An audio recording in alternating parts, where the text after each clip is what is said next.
Bravo,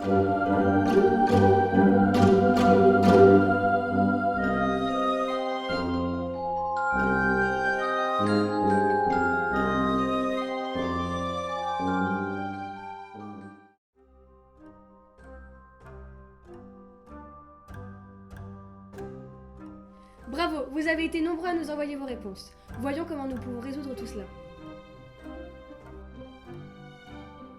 La première énigme est un labyrinthe. Il fallait découvrir le chemin qui menait à un quartier d'Évreux cité sur la carte. Le chemin du dessus ne menait nulle part. Celui du dessous, non plus. Pour aboutir dans un quartier d'Évreux, il fallait prendre le chemin du milieu. Et on arrivait en plein centre-ville. C'est le premier indice. Le premier portail sera donc en plein centre-ville. Pâtisson n'a peur de rien. Mais il faudra être plus précis pour déterminer l'emplacement exact et pouvoir détruire le premier portail. Voyons voir la deuxième énigme.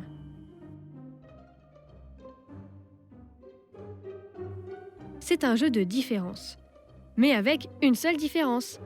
La difficulté, c'est que les objets et les animaux ont changé de place entre le premier et le deuxième dessin. Dans le deuxième dessin, on trouve bien le rideau, le chat, le coussin, l'épée, le tableau, la licorne, la potion, mais pas le perroquet. Il n'est nulle part sur le deuxième dessin. Perroquet est donc le deuxième indice. Un perroquet en plein centre-ville d'Évreux? Ces deux indices sont très bizarres. Voyons voir le troisième indice.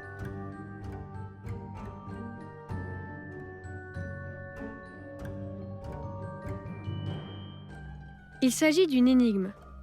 Le grimoire nous donne 4 phrases.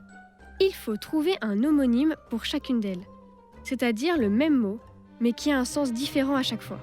Ce mot désigne quelque chose qui est utile. Quelque chose qui est utile, c'est quelque chose qui sert.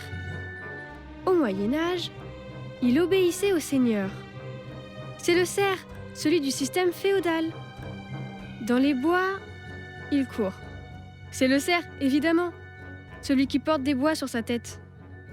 Quand il vole, il est le pied du rapace. Les rapaces n'ont pas de pieds. Ce qu'ils ont au bout de leurs pattes s'appelle une serre. Serre, serre, serre et serre. Nous avons là nos 4 homonymes. Le troisième indice est donc cerf. Mais lequel a un rapport avec Évreux? Et avec les 2 premiers?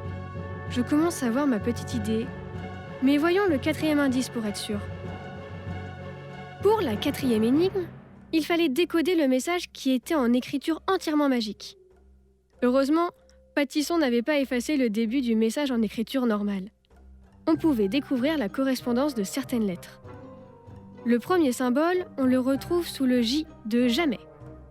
Le deuxième symbole, on le retrouve sous les A, juste à côté. Puis le troisième symbole, on le retrouvait sous le R, de retrouverait. Et ainsi de suite. On trouvait le D, le I, le N, puis toutes les lettres de botanique.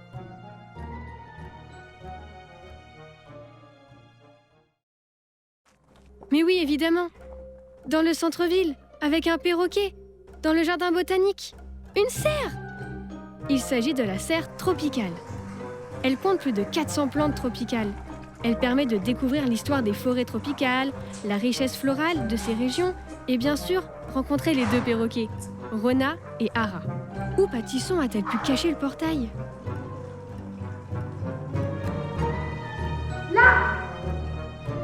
Le portail!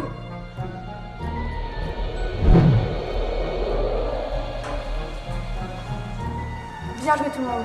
Rendez-vous demain à 10h pour découvrir les prochaines énigmes et détruire le 2e portail.